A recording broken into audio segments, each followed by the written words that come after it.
নমস্কার বন্ধুরা, আজকে কচু শাক নিয়ে চলে এসেছি আর সাথে আছে ডেড়কা মাছ। তো আজকে একটু রান্নাটা অন্যভাবে করব, তো দেখতে থাকুন। খুব সুন্দর রান্না।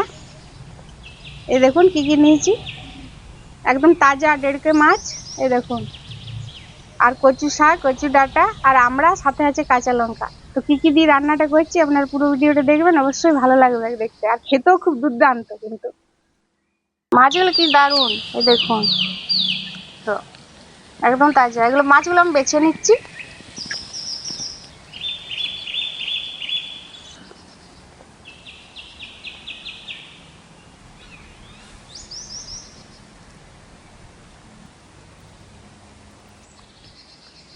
এবার লবণ আর হলুদ দিয়ে আমি মাছটা ভালো করে মেখে নেব।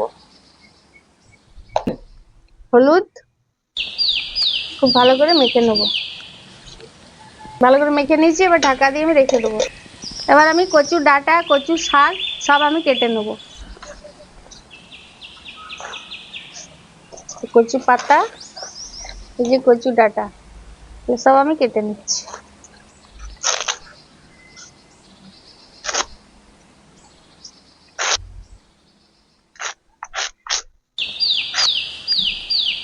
শাকগুলো কেটে নিচ্ছি, এবার ডাঁটাগুলো কেটে নেবো, সব একসাথে কেটে নিচ্ছি।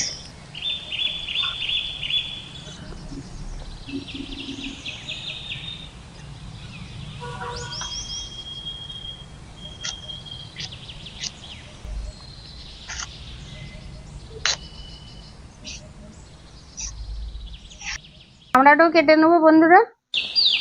শাক কাটা হয়ে গেছে, আমড়া দিয়ে করবো। কিভাবে আমি করছি রান্নাটা আপনারা দেখুন, তাহলেই বুঝতে পারবেন।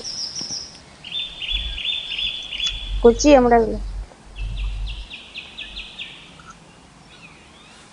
কচু শাকটা আমি একটু সিদ্ধ করে নেবো। জল দিলাম।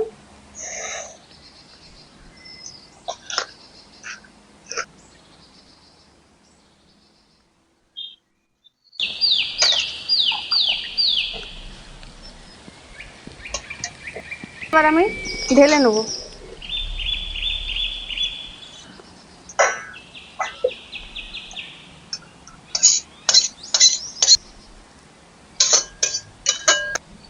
এবার ওই মাছগুলো ভেজে নেব। তেল দিলাম।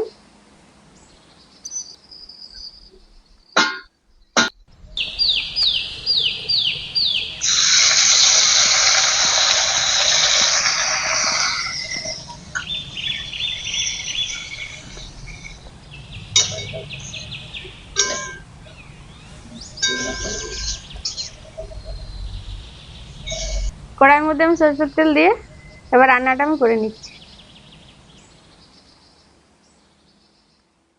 কালো জিরে,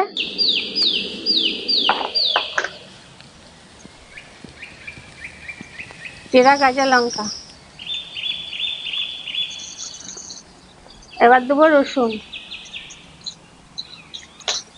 এবার কেটে রাখা আমড়া,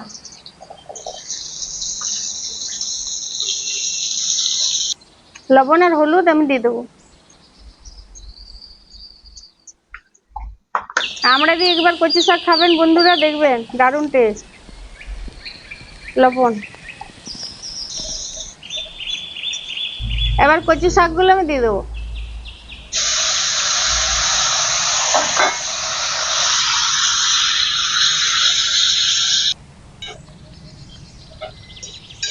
দেখুন আমড়ার সাথে খুব ভালো করে মিশিয়ে নিয়েছি। এবার আমি মাছ দিয়ে দেবো।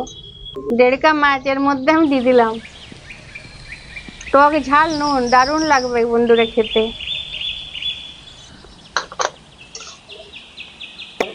রান্না হয়ে গেছে, এবার আমি নামিয়ে নেব।